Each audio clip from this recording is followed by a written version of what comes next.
ರಾಜ್ಯಾದ್ಯಂತ ಯಾವುದೇ ರಾಜ್ಯದಲ್ಲಿ ಅವರು ಪ್ರತಿಷ್ಠಾಪನೆ ಮಾಡಬೇಕು ಅನ್ನೋ ಸಂದರ್ಭದಲ್ಲಿ ಕೇಂದ್ರ ಸರ್ಕಾರಕ್ಕೆ ಮುಚ್ಚಳಿಕೆಯನ್ನು ಬರೆದು ಕೊಡ್ತಾರೆ. ಆಯಾಯ ಪ್ರಾದೇಶಿಕ ಭಾಷೆಯ ಚಿತ್ರಗಳಿಗೆ ಆದ್ಯತೆ ಕೊಡ್ತೀವಿ. ಅಲ್ಲಿ ಒಂದು ಇದಕ್ಕೆ ಸರ್ಕಾರಕ್ಕೆ ನಾವು ಬದ್ಧರಾಗಿರ್ತೀವಿ, ಅಲ್ಲಿ ನಾರ್ಮ್ಸ್ ಏನಿದಾವಲ್ಲೋ ಅದಕ್ಕೆ ನಾವು ಬದ್ಧವಾಗಿರ್ತೀವಿ ಅಂತಕ್ಕಂಥ ಒಂದು ಮುಚ್ಚಳಿಕೆ ಬರೆದು ಕೊಟ್ಟಾದ ಮೇಲೆ ಅವ್ರಿಗೆ ಪರ್ಮಿಷನ್ ಅನ್ನೋದು ಸಿಗುತ್ತೆ. ಅಧ್ಯಕ್ಷರಾದ ಮೇಲೆ ಅವ್ರಿಗೆ ಹೋಗಿ ನಾವು ನಮ್ಮಿಂದ ಅಂದರೆ ಇವಾಗ ಬಂದಿರತಕ್ಕಂಥ ಕೆಲವು ಚಿತ್ರಗಳು ಬಿಡುಗಡೆಯಾಗಿ ಒಂದು ವಾರಕ್ಕೋ 2 ವಾರಕ್ಕೋ ಅದಕ್ಕೆ ಯಾರು ಸ್ಯಾಟಲೈಟ್ ರೈಟ್ಸ್ಗಳನ್ನ ತಗೊಳ್ತಾ ಇಲ್ಲ. ಸೊ ಆ ಸಂದರ್ಭದಲ್ಲಿ ಏನು ಮಾಡಬೇಕು ಅನ್ನೋಂಥ ವಾತಾವರಣ ಸೃಷ್ಟಿಯಾದಾಗ OTTಗಳನ್ನು ಯಾರೂ ಪರ್ಚೇಸ್ ಮಾಡೋದಕ್ಕೆ ಮುಂದೆ ಬರಲಿಲ್ಲ. ಕೆಲವು ಚಿತ್ರಗಳನ್ನು ಕೆಲವು ಚಿತ್ರಗಳಿಗೆ ದೊಡ್ಡ ದೊಡ್ಡ ನಟರ ಚಿತ್ರಗಳಿಗೆ ಅವರು ತಗೊಳ್ತಾ ಇದ್ರು. ಸೊ ಅಂಥ ಸಂದರ್ಭದಲ್ಲಿ ಏನು ಮಾಡಬೇಕು ಅನ್ನೋಂಥ ಸಂದರ್ಭದಲ್ಲಿ ಕೇರಳ ಸರ್ಕಾರದಲ್ಲಿ ಅವರೇ ಮಾಡಬೇಕು, ಸರ್ಕಾರನೇ ಒಂದು OTT ಮಾಡಬೇಕು ಅನ್ನೋ ಒಂದು ಯೋಜನೆ ಇತ್ತು. ಅದೇ ಪ್ರಸ್ತಾವನೆಯನ್ನು ಇಟ್ಕೊಂಡು ನಾವು ನಮ್ಮ ಚಲನಚಿತ್ರ ಅಕಾಡೆಮಿಗೆ, ಯಾಕಂದರೆ ಅಕಾಡೆಮಿ ಅಂತಕ್ಕಂಥದ್ದು ವಾಣಿಜ್ಯ ಮಂಡಳಿಯ ಕೂಸು. ನಾವು ಅಂದರೆ ವಾಣಿಜ್ಯ ಮಂಡಳಿಯ ಹಿರಿಯರು, ದಿಗ್ಗಜರು, ಇವರೆಲ್ಲ ಕೂತಿರೋರೇನು ಇವತ್ತು ಮಾಜಿ ಅಧ್ಯಕ್ಷರುಗಳು, ಇನ್ನು ಕೆಲವರೆಲ್ಲ ಕಾಲಾಂತರಾಗಿದ್ದಾರೆ. ಅವ್ರುಗಳೆಲ್ಲರ ಕನಸಿನ ಕೂಸೆ ಒಂದು ಅಕಾಡೆಮಿ. ಸೊ ಅಕಾಡೆಮಿ ಒಂದು ಮಗು ಇದ್ದಂಗೆ, ನಮ್ಮ ವಾಣಿಜ್ಯ ಮಂಡಳಿಯ ಮಗು ಇದ್ದಂಗೆ ಅವ್ರ ಮುಂದೆ ಬೇಡಿಕೆ ಇಟ್ಟಿದ್ದೀವಿ. ಅವರು ಅದನ್ನು ಮಾಡಲೇಬೇಕು ಅಂತಕ್ಕಂಥ ಇರಾದನ್ನು ಕೂಡ ಹೊಂದಿದ್ದಾರೆ. ಅದಕ್ಕೆ ತಕ್ಕ ಹಾಗೆ ರೂಪರೇಷೆಗಳನ್ನ ಕೊಡ್ರಿ ಅಂತಲೂ ಕೂಡ ಕೇಳಿದ್ದಾರೆ.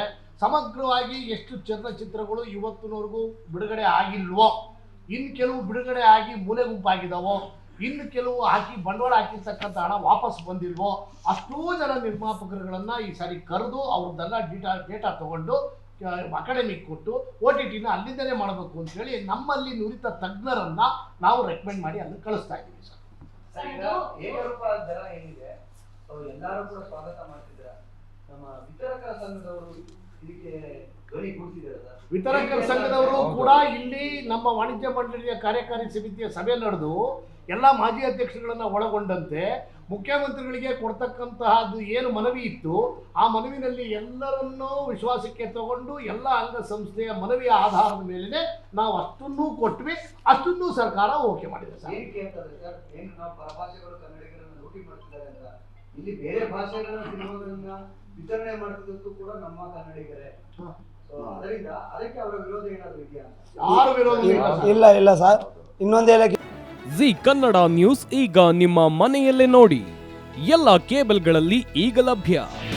ನಿಮ್ಮ ನೆಚ್ಚಿನ ಜಿ ಕನ್ನಡ ನ್ಯೂಸ್ ಈಗ ಸನ್ ಡೈರೆಕ್ಟ್ ನಲ್ಲಿ number 292, Tata play number 1664, Jio TV number 1334, NXT digital number 30, in cable number 30, city networks 51, U digital number 162, GTPL number 17, Rockline telecommunications number 42, Shri Basaveshwara cable number 168, rural cable network 60, Vinayaka digital 57, Abhishek cable 821, city channel 53, Siddeshwara cable network 57, V4 digital Infotech 628, Surya digital networks 53, Gajanan digital number 836, Malnad Infotech Private Limited number